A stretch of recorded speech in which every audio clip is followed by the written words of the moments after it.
Bismillahirrahmanirrahim. Assalamualaikum warahmatullahi wabarakatuh.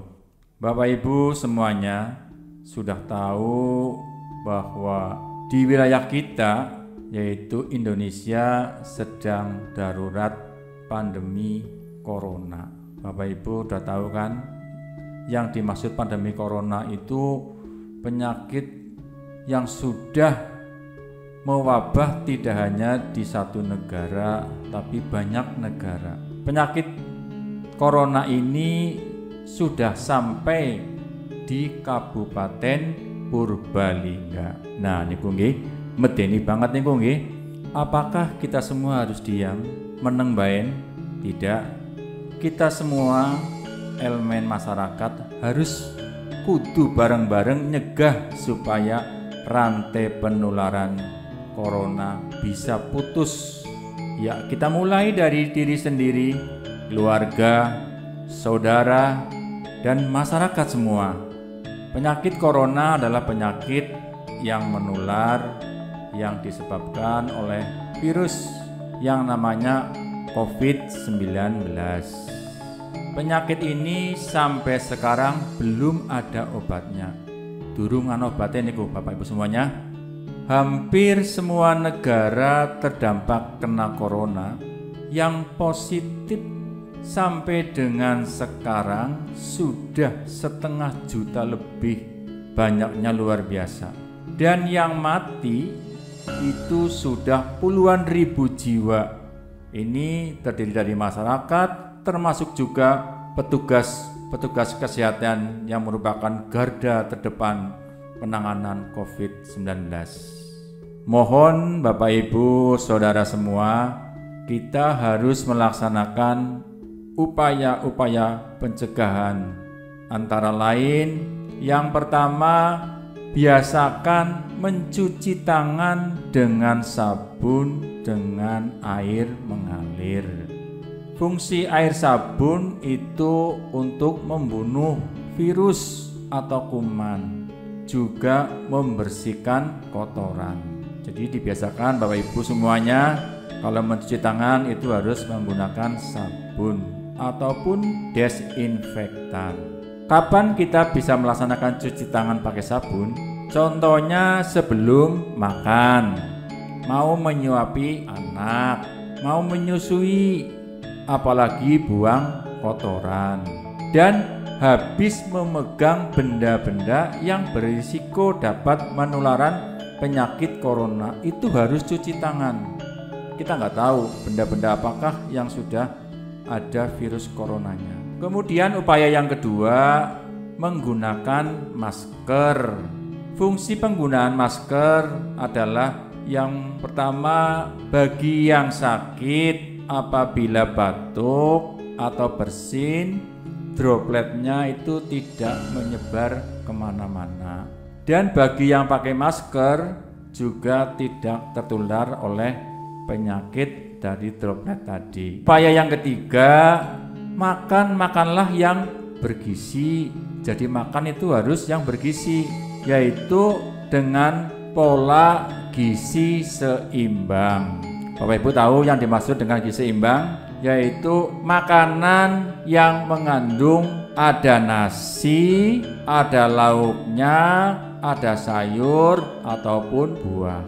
Gizi di sini berhubungan erat dengan stamina atau kekebalan tubuh. Jadi dengan kekebalan tubuh yang kuat, insya Allah penyakit atau virus corona tidak akan menyerang kepada kita. Kemudian upaya yang keempat, harus menghindari dari keramaian atau menjaga jarak. Jangan kumpul-kumpul, jaga jarak, dan hindari kontak dengan siapapun yang diduga terkena corona. Maksudnya, Bapak Ibu semuanya, kita tidak tahu siapa yang membawa virus. Bisa juga orang tersebut kelihatannya sehat, tapi ternyata di tubuhnya sudah ada virus corona. Kemudian yang dimaksud dengan jaga jarak, kita sebaiknya menjaga jarak yang aman untuk menghindari tertularnya virus corona ke tubuh kita itu yang baik itu lebih dari 1,5 meter. Itu jangkauan dari orang batuk itu kurang lebih 1,5 meter. Jadi lebih dari 1,5 meter itu akan lebih aman. Kemudian apalagi kontak langsung. Yang dimaksud di sini seperti senggolan, bersalaman dan sebagainya. Itu harus dihindari. Itu resiko sekali ya kita kontak langsung dengan penderita ataupun bersalaman. Kemudian upaya yang kelima, melaksanakan olahraga atau aktivitas fisik dan istirahat yang cukup. Nah, ini sangatlah mudah untuk dilaksanakan Bapak Ibu Saudara semuanya. Olahraga yang baik itu kurang lebih 30 menit. 30 menit ping telu seminggu. Ora perlu akeh-akeh. Yang dimaksud aktivitas fisik itu seperti menyapu, mengepel, mencuci dan sebagainya. Ini sangat baik. Jadi orang hidup itu harus melaksanakan aktivitas fisik. Aja mung mangan turu saja, harus melaksanakan aktivitas fisik biar sehat, terutama dari anak-anak sampai dengan dewasa. Langkah selanjutnya istirahat cukup. Orang istirahat sehari itu yang baik itu kurang lebih 8 jam. Kemudian upaya yang selanjutnya yang keenam perlu diperhatikan Bapak Ibu semuanya, bagi pemudik atau keluarga yang pulang kampung terutama dari daerah yang terindikasi virus corona seperti DKI, Jawa Barat, Jawa Timur, Bandung dan sebagainya, ataupun dari luar negeri, itu supaya segera melapor kepada pemerintah desa. Lapor maring pemerintah desa untuk dilaksanakan pemantauan dan pengawasan. Ini penting nih. Sekarang sedang lagi rame-ramenya berduyun-duyun pada mudik, padahal pemerintah sudah menghimbau untuk sementara waktu jangan mudik dulu, ditunda sampai dengan coronavirus mereda ataupun sudah hilang. Dan yang terpenting lagi bagi yang sehat, bagi pendatang yang sehat supaya melaksanakan karantina sendiri di rumah, berdiam diri di rumah di kamar selama 14 hari, 14 dina prei priatin nggak kemana-mana. Ada syarat-syarat karantina yang harus dilaksanakan. Ini mohon Bapak semuanya untuk dipahami, diberitahu kepada yang mudik, baik saudara sendiri ataupun tetangga orang lain. Yang pertama, syarat karantina harus punya kamar sendiri, dikamarkan sendiri. Cari kamar sendiri, dipisah. Kemudian syarat selanjutnya, kamarnya cukup ventilasi. Jadi kamarnya itu ada jendelanya. Karena fungsi jendela ini pertama untuk pertukaran udara yang bersih masuk, udara yang kotor keluar. Juga virusnya yang ada di kamar bisa langsung keluar. Kena sinar matahari, otomatis nanti virusnya akan mati. Jadi kalau Bapak dan Ibu dikarantina di rumah, kamarnya orang anak jendelane, orang anak ventilasine, ya sepada bain penyakitnya tumplek-blek nang jero omah, bisa nular maring keluarga di rumah itu sendiri.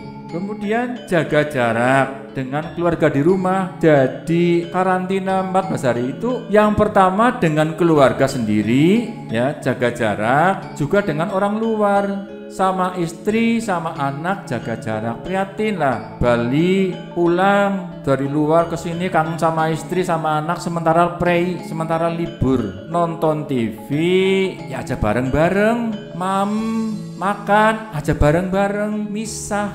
Yang misah itu yang karantina, kudu ngalaih. Nanti kalau makannya bareng, nonton TV bareng ya sama saja itu bukan karantina, nanti jadi masalah. Apalagi keluar rumah. Nah ini yang menjadi luar biasa harus diperhatikan. Memang ngurusi orang itu nggak gampang. Dan sekarang bagi yang sakit nih, sing sakit menunjukkan gejala-gejala, ada batuknya, ana watuke, ana pilege, demam dan sesak napas. Ini segera periksa ke puskesmas atau rumah sakit terdekat. masyarakat. Ini penting Bu sekalian nggih, bagi yang sakit harus segera periksa ke pelayanan kesehatan. Itu sebagai penjaringan ataupun pendataan awal dan wajib mengisi formulir.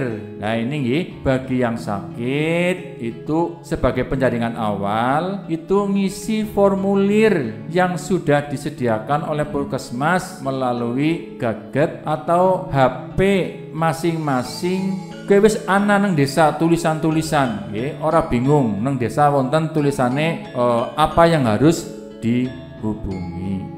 Kemudian langkah selanjutnya, upaya yang ketujuh yaitu meningkatkan kekebalan atau imunitas tubuh. Kita harus berusaha bagaimana itu kita kebal, karena kebal itu merupakan modal. Semua penyakit masuk ke dalam tubuh, kalau kita mempunyai kekebalan, insya Allah tidak akan menular. Sekalipun itu lebih hebat lagi daripada corona, tapi kalau kita kebal, insya Allah virus itu akan mati dengan sendirinya, kalah, apalagi corona. Ya, jadi bisa dengan melaksanakan peningkatan daya tahan tubuh, bisa melalui, ini gampang sekali nih, dilaksanakan oleh Bapak Ibu semuanya, minum jamu. Nah ini sekarang sedang digembor-gemborkan oleh pemerintah, gerakan minum jamu. Contohnya yang ada hubungannya dengan virus corona, jamu empon, rempah-rempah nggih, rempah-rempah, ada jahenya, ada kunirnya, ada temunya, ada kamijaranya, ada jeruknya dan sebagainya. Ini sangat berkhasiat untuk meningkatkan daya tahan tubuh. Bapak Ibu semua, ini bisa dibuat sendiri. Bapak Ibu bisa buat ramuan sendiri. Lihat di internet banyak, resep empon-empon itu banyak. Ataupun bisa beli dengan paket produk yang sudah jadi di pasaran. Baik jamu segar ataupun jamu siap seduh. Upaya meningkatkan kekebalan selanjutnya bisa dengan berjemur. PP,